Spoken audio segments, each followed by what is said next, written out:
સુરતના બેસ્તાન વિસ્તારની ઘટના 42 વર્ષીય યુવકની કોહવાયેલી લાશ મળી। નીલકંઠ શેટ્ટી નામક ઈસમની લાશ હોવાનું પોલીસ તપાસમાં બહાર આવ્યું। નીલકંઠ શેટ્ટીની હત્યા થઈ હોવાનો પરિવાર દ્વારા આક્ષેપ। લાશ પાસે જમીન પર લોહીના નિશાન હોવાનું પરિવારે જણાવ્યું।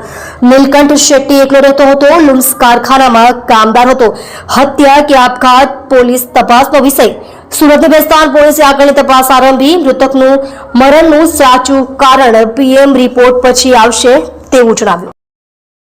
चालू था कि अपन सिटी एकदम आराम से चालू कर रहे थे पूरी घटना क्या कल रात 8:30 बजे हमको फोन आया डर लगा के कि नीलकंठ का मौत हो गया है।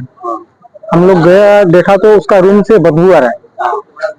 हमारा पहले से बहुत भीड़ लगा हुआ था उधर, बदबू आ रहा है। तो पुलिस सब आ गए थे, तब देखा तो उसका बाद उसका रूम में कोई था ऐसा, हमको इतना ये नहीं है। वो बोल रहे हैं कि हमारा रूम, उसका रूम पे हम लोग हाउसिंग में रहते, उधर गया देखा ना। इसके बाद पुलिस आके लेके आए तो उसका रूम पे खून का थोड़ा पड़ा है और बाल फाल पड़ा है थोड़ा। उसका उम्र 34-35 साल होगा।